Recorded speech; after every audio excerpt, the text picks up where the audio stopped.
विद्युत्कोटिदिवाकराभं निशं शङ्खं गदां पंकजं चक्रं बिभ्रतमिन्दिरा वसुमती संशोभ्य पार्श्वद्वयं कोटिराङ्गदहारकुण्डलधरं पीताम्बरं कौस्तुभैर्दीप्तं विश्वधरं स्ववक्षशिलसच्छ्रीवत्सचिह्नं भजे। पद्म अर्थात कमल का पुष्प। इस पुराण का नाम पद्म पुराण इसलिए रखा गया क्योंकि ब्रह्मा जी ने भगवान नारायण के नाभि कमल से उत्पन्न होकर सृष्टि रचना संबंधी ज्ञान का विस्तार किया था।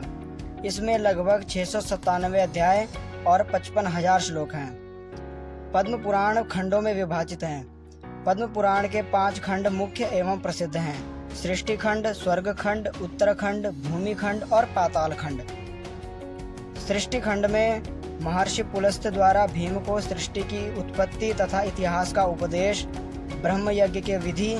पुष्कर तीर्थ का महात्म्य, विभिन्न प्रकार के दान और व्रतों का निरूपण, माता पार्वती जी का विवाह, तारकासुर की कथा, गौ माता का महात्म्य, कालकेय दैत्य का वध, नवग्रहों की पूजन विधि, दान की संपूर्ण विधि इत्यादि का वर्णन है। स्वर्ग खंड में पृथ्वी सहित संपूर्ण लोकों की स्थिति, तीर्थों का वर्णन, नर्मदा जी की उत्पत्ति, कालिंदी की कथा, काशी, गया और प्रयाग का महात्म्य, वर्ण और आश्रम के अनुकूल कर्मों का निरूपण, व्यास और जैमिनी संवाद, समुद्र मंथन की कथा, भीष्म पंचक का महात्म्य। उत्तरखंड में भगवान शिव द्वारा गौरी के प्रति कहा हुआ पर्वतोपाख्यान, जालंधर की कथा, राजा सगर की कथा, अन्नदान का महात्म्य, 24 एकादशियों का महात्म्य, विष्णु सहस्त्र नाम का वर्णन, कार्तिक व्रत का महात्म्य, भगवान नरसिंह की उत्पत्ति, गीता महात्म्य, श्रीमद् भागवत कथा का महात्म्य, मत्स्य आदि अवतारों की पूर्णमयी कथा, इंद्रप्रस्थ की कथा, महर्षि भृगु द्वारा भगवान विष्णु की परीक्षा, भूमि खंड में शिव शर्मा की कथा, सुव्रत की कथा, वृत्तासुर के वध की कथा, पृथु, वेन और सुनीता की कथा,